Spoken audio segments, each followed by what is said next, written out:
નમસ્કાર બાલમિત્રો, યુટ્યુબ ચેનલમાં આપનું હાર્દિક સ્વાગત છે।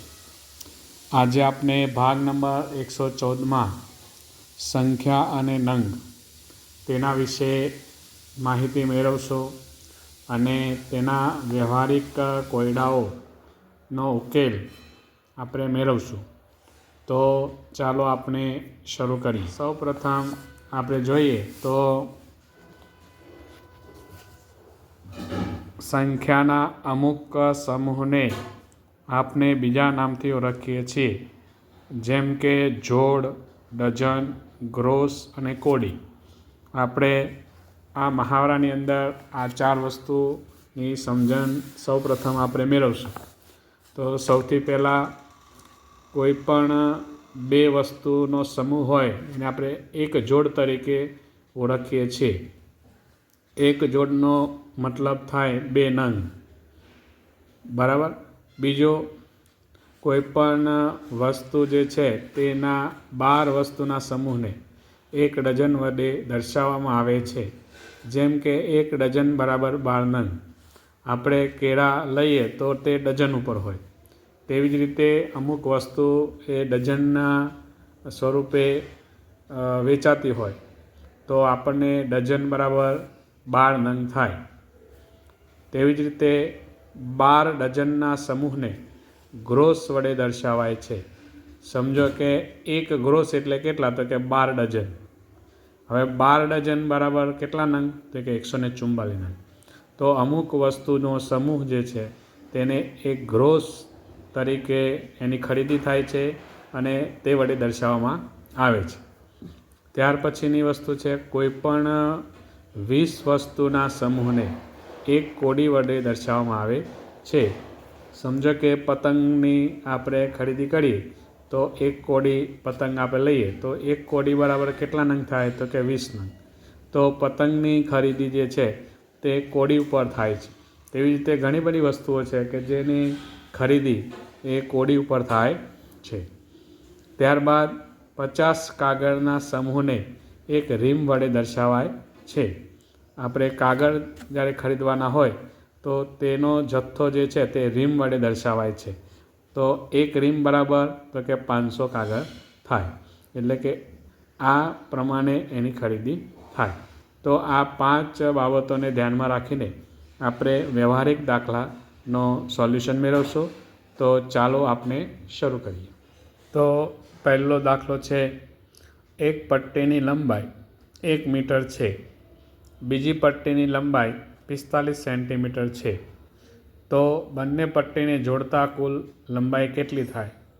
તો આની અંદર આપણે જોઈશું તો જે કુલ મીટર અને સેમી, તો એનો આપણે સરવાળો કરવાનો છે।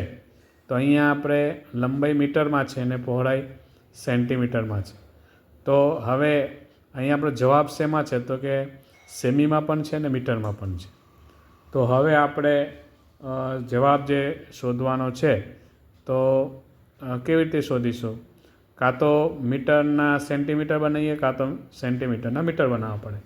તો આપણે જોઈએ તો અહીંયા 1 મીટર બરાબર 100 સેમી થાય।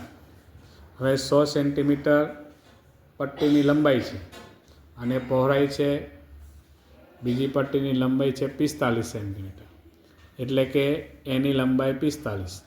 તો આ સેન્ટીમીટર ને સેન્ટીમીટર, તો 145 સેન્ટીમીટર કુલ લંબાઈ થાય। તો અહીંયા આપણે સેન્ટીમીટરમાં જવાબ છે 145 સેન્ટીમીટર। તો આપણો સાચો જવાબ આવશે ડી।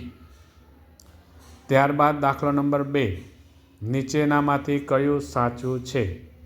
હવે આપણે અહીંયા જોઈએ તો આપણને મીટર સેન્ટીમીટરનો જ્યારે પ્રકરણ આવ્યું ત્યારે એના વિશે સમજણ આપી હતી। 2 મીટર 50 સેમી બરાબર 25 મીટર। હવે આ વિધાન સાચું છે કે ખોટું તે જોઈએ આપણે। તો 2 મીટર એટલે અહીંયા મીટર છે એટલે 2 મીટર ને 50 સેમી, તો 2.50 સેમી થવા જોઈએ। તો અહીંયા નથી એટલે આ વિધાન ખોટું છે। ત્યારબાદ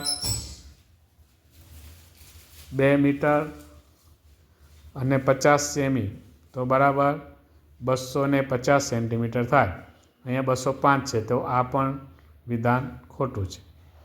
અહીંયા આપણે જોઈએ સી 2 મીટર 50 સેમી, તો એનો મતલબ થાય 200 સેમી અને 50 સેમી, 250 સેમી. તો આ વિધાન સાચું છે. ત્યારબાદ 2 મીટર 50 સેમી, તો અહીંયા 250 સાચું છે પણ મીટર ખોટા છે, કારણ કે મીટર કેટલા થાય તો કે 2 મીટર 50 સેમી એમ થાય. 2.50 હોય તો સાચો જવાબ હોય, તો આ ખોટું છે. તો આ 3માંથી સાચું વિધાન કયું તો કે સી, એટલે આપણો સાચો જવાબ આવશે સી.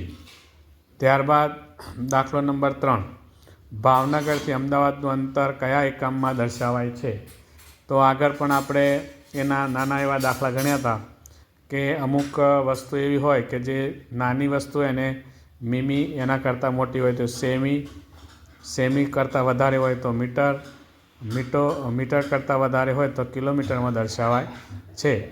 અને એવી જ રીતે અહીંયા આપણે જોઈએ તો ભાવનગર અને અમદાવાદનું જે અંતર છે તો આમાંથી કયો એકમ આવશે તો કે કિલોમીટર.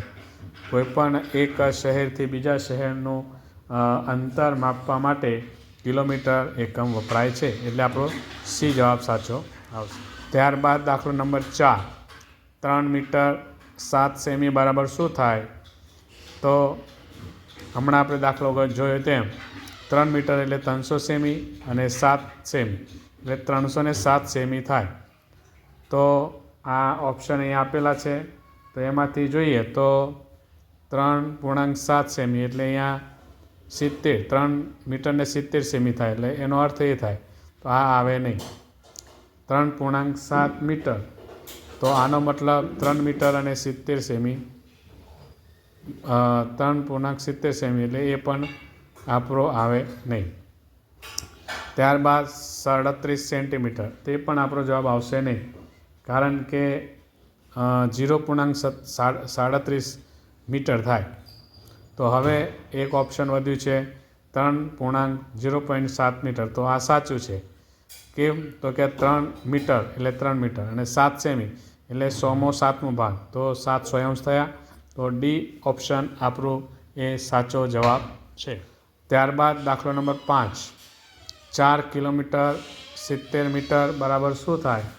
તો 4 કિલોમીટર એટલે આપણે જોઈએ તો 4000 મીટર અને વત્તા 70 મીટર, આમ એનો અર્થ થાય. તો એને આપણે અહીંયા દશાંશ અપૂર્ણાંકમાં જોઈશું તો અહીંયા આ જવાબ પણ આવશે નહીં, કારણ કે આ 0.470 મીટર થયો કિલોમીટર. અહીંયા જોઈએ તો 4 કિલોમીટરને 70 કિલોમીટર થયું, અહીંયા એ પણ આવશે નહીં. શું કામ નહીં આવે તો કે 70 એ 1 કિલોમીટર એટલે 1000 મીટર થાય, એટલે 1000નો 70મો ભાગ છે.